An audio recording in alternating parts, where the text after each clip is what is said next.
So next we have Nicole Foss, who is a queer scholar, survivor, and feminist killjoy. She holds both her BA and MA in English literature from UW, and she hopes to continue challenging internalized structures of harm in herself and her community. All right, thank you all for coming today.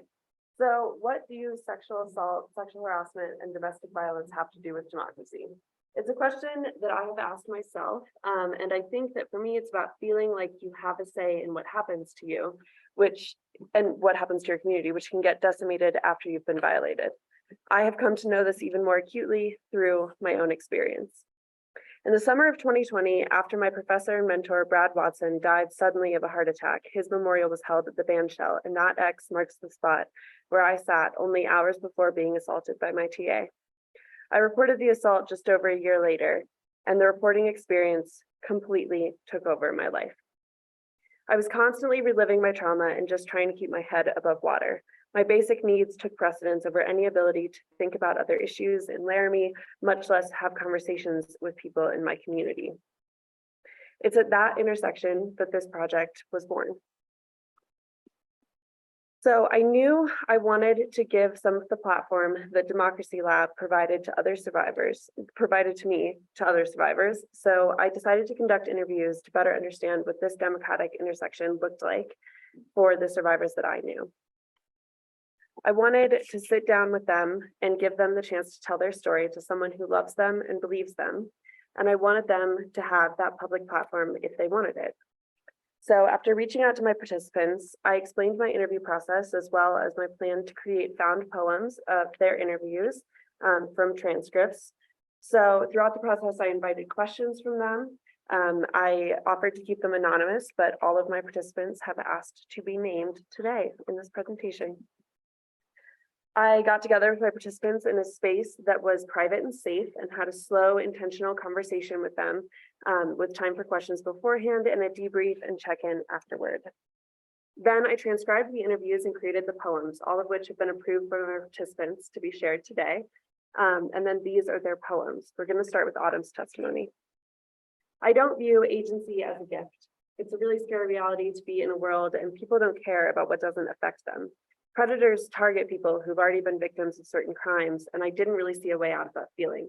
It was like either you're going to be numb or you're going to be angry. I definitely think I preferred to be angry because at least there's like some energy there. I can't be sad about this because as soon as I let myself be sad about this, it's going to be unbearably and overwhelmingly heartbreaking. Do I know this person as well as I think I do? Is this someone who it's safe to share my story with? It's going to be hard to get people with any power or authority to do anything about that, to actually take action. It's a tricky spot to be in, but I also believe that people on an individual level, and I think also as a collective, rise or fall to meet expectations. And humans are amazing. And when they're connecting, like actually connecting in person, not via the internet or social media, that's where the real change happens. I'm not exactly sure what that will look like. But if you decrease the degrees of separation between everyone's problems start to matter a little bit more. The world might be a little bit big, but I definitely made Laramie a little safer than I found it. And there is going to be some space. I didn't want to go straight from one piece of testimony to the next. So thank you for sitting with me in this space.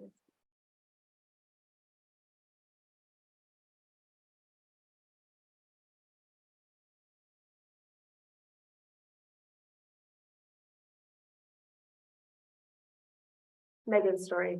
I felt like they were painting a picture of me that was reckless, really didn't even seem related.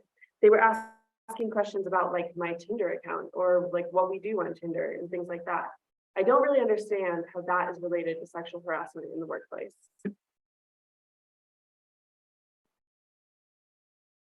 I got the email, the news that it was being dismissed.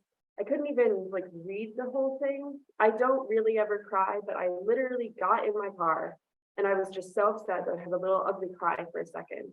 And the reporting process went completely sideways and was kind of a waste of time. a waste of feeling and emotion, a waste of optimism. What I learned there is if something similar were to happen in the future, I'm not sure I'd seek justice through the system. In that moment, when I was like, it was all for nothing, and he's just gonna get away with it. And they were like, well, you should have just told him off. If this does happen again, which I'm sure it will at some point, part of me wants to stand up for myself, but I just don't feel like that's going to work, ever. I don't know. But I think there is some value in pursuing it and putting in the work and effort to try to make a difference.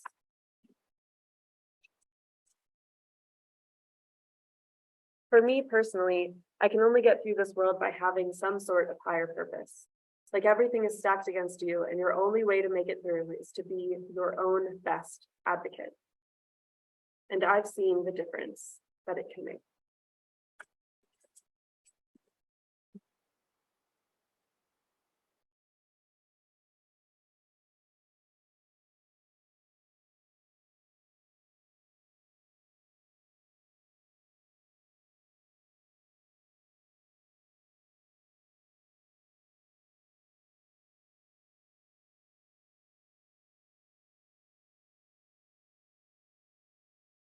Rhiannon, I didn't deserve what happened to me.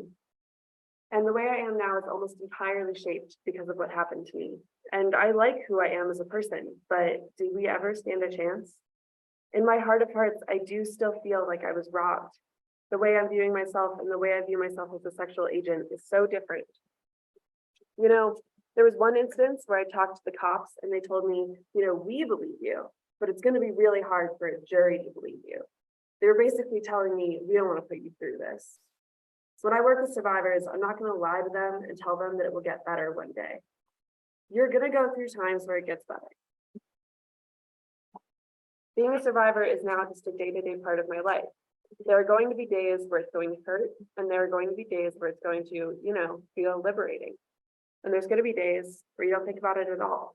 But, you know, it never ends.